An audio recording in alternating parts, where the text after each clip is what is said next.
New updates on the Planned Parenthood story indicate that the organization that put out a heavily edited video interaction with one of the executives at Planned Parenthood might have actually lied about their tax-exempt status to the IRS. Now, this is the Center for American Progress, and according to a report by Slate, it turns out that they could be charged with fraud based on the way they represented themselves in tax filings. So let me give you the details. The Center for Medical Progress appears to be nothing more than a front organization for the anti-abortion group Live Action.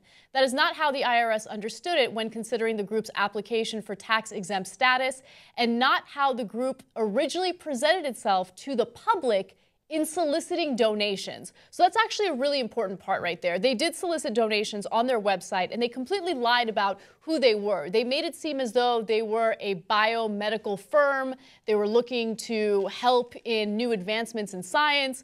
But of course, if it's just a front for Live Action, which it is, that's not what they are at all, and the people donating money to them were completely deceived. Now, the IRS granted the Center for Medical Progress tax-exempt status as a 501c3 nonprofit in 2013 under the classification code G92, which applies to biomedicine charities.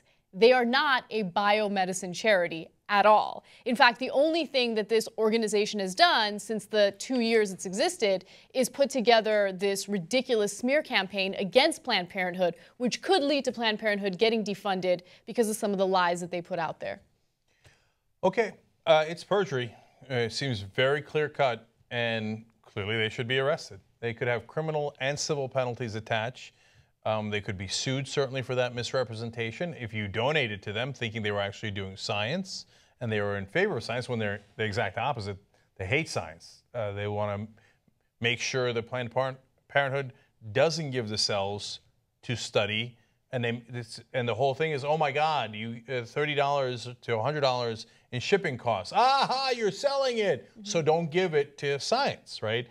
And so if you gave to them thinking that they were a scientific organization, they hoodwinked you, took your money, robbed you, and used it for the exact opposite. Boy, that sounds like there should be a great lawsuit in there, right?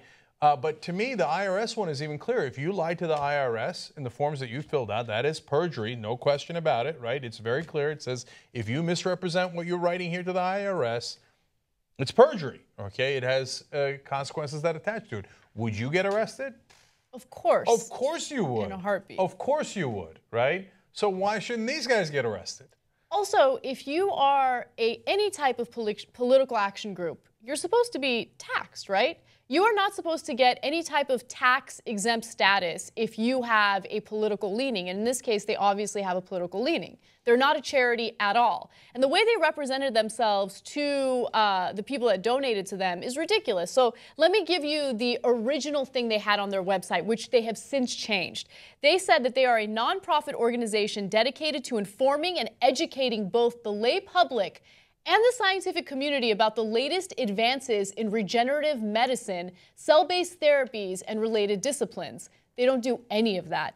We take a special interest in the lab-to-clinic translational dynamic and tracking its implications for academics, advocacy, private sector players, and the individual patient. The only thing they have done and the only thing they care about is putting out misinformation about Planned Parenthood so they get defunded.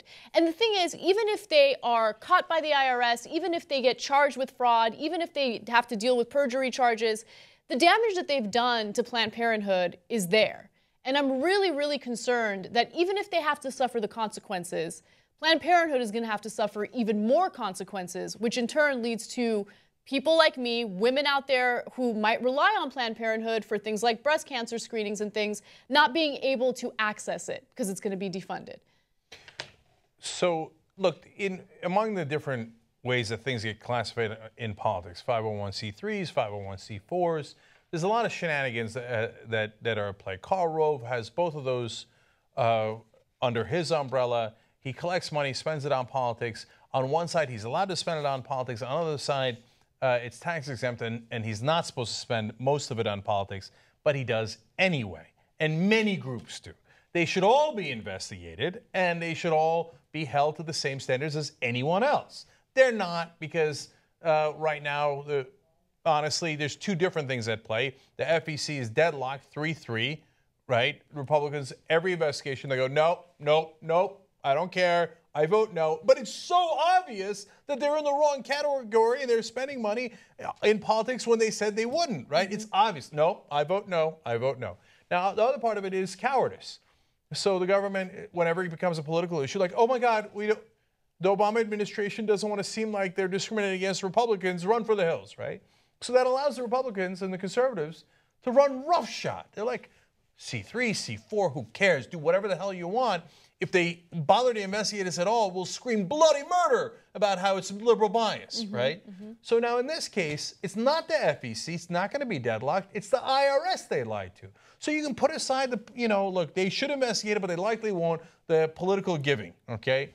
I hope somebody sues them over the donations they collected under false pretenses. But the IRS one is super clear, right? And it's perjury. If any other American citizen did that to the IRS, they'd be in a world of trouble, criminal trouble. And they should be here as well.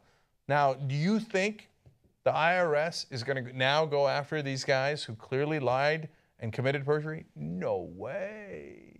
Because what did the Republicans do? They laid the groundwork for this. They said the IRS is liberal and they attacked conservative groups before. Now, that was totally made up. You found out later that they went after liberal groups just the same as they did conservative groups. In fact, a little harder, right? But it doesn't matter. That lie spread all over the country. They had hearings on it. Fox News talked about it 24/7, right? So now if the IRS comes out and says, oh, this group that attacked Planned Parenthood committed perjury, right?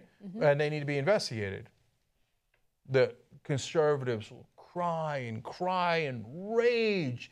And likely what happens is the Democrats will back down. So knowing that, they won't even approach it. I would be shocked if the IRS brought them up on charges, which they most definitely should. It's incredible how weak Democrats are when it comes to situations like this. And honestly, even though I don't agree with anything they do, you have to give Republicans and conservatives in general credit for how strategic they are in situations like this. They're strong, they're bold, they don't step down.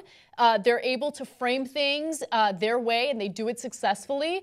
And so this lie will continue to unravel, but no consequences will be paid for what's going on. And at the same time, the only real loser in this entire situation is Planned Parenthood, which is why it made me so angry that Cecile Richards apologized for the tone used in that video. No, you don't apologize at all in any way, shape, or form. You come forward and you say, you know what, when you're discussing something that has to do with medicine or with science or with research, you can't get all empathetic about it. You have to be frank. You have to have a frank, factual discussion about it. And that's what the woman did in the video. I know it makes people uncomfortable, but we're not doctors. We're not scientists. I know the topic of abortion is really, really difficult to discuss, but this is how it works in the medical field. An apology was so unnecessary, and it makes me angry that she did it. Look at Donald Trump, man. You think you're going to get him to apologize? He just slapped around a guy who was a POW for over 5 years while Trump was wearing burgundy suits and partying at the club. And what did he do afterwards? He laid his balls on the table. And he's like, okay. I don't want to think about his balls on the table. He's like, here they are. What are you going to do about it? You know what McCain is? Loser. That's what he said. I got a standing ovation for saying so. What are you going to do about it now? Amazing. And Cecile Richards, Planned Parenthood, gets decimated, and she's like, sorry about the tone.